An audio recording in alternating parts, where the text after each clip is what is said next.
Los derechos sociales constituyen, a nuestro entender, un perfil que caracteriza esencialmente a nuestra Carta Fundamental.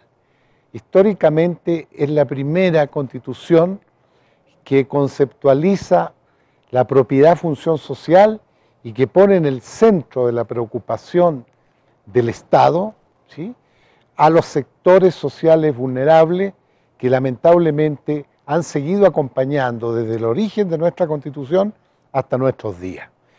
Podemos conceptualizar los derechos sociales como aquellos que tienen que ver con las conquistas económicas de las pequeñas, medianas empresas, con el salario de los trabajadores, con los derechos sociales en el contexto de derechos culturales, el derecho al esparcimiento, a la cultura, etc. Es un concepto que ha ido ampliándose y en esa misma medida nuestra Constitución, particularmente en los años, yo dijera, más lúcidos de aplicación de nuestra Constitución, que van de 1940 a prácticamente la década de los 80 del siglo pasado, realmente esta Constitución le permitió a la sociedad mexicana acercarse al máximo en el cumplimiento de los derechos sociales.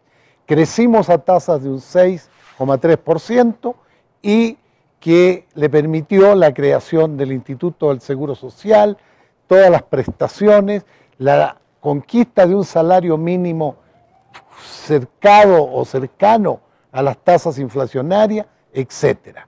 Sin embargo, debemos decir que este lapso constitucional, que tuvo su fuente en los artículos 123, 25, 26, 27 y 28, entran en una ruptura a partir de las últimas reformas del 2013 fundamentalmente. Por eso hay que reconocer que así como evolucionó nuestra Constitución a lo largo del siglo pasado, yo diría, y lo digo con mucho fundamento, las últimas reformas a nuestra Carta original constituyen, desde mi perspectiva, una involución. El salario mínimo no tiene nada que ver con lo que fue el salario mínimo en los tiempos de vigencia real de los derechos sociales en el siglo pasado de nuestra Constitución.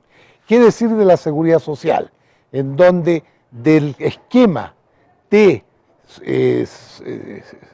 solidario para enfrentar tripartitamente los problemas de la solidaridad social, pasamos a cuentas individuales, en donde está todavía por verse si las cuentas individuales van a poder cubrir lo que es la filosofía de los derechos sociales, de tal suerte que yo haría un parteaguas en el desarrollo de nuestra Constitución.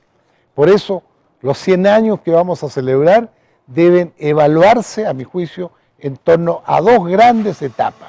La etapa de éxito de nuestra Constitución, con tasas de crecimiento, como repito, de 6 y tantos % anual, a la etapa de la involución, en donde crecemos a menos del 2%.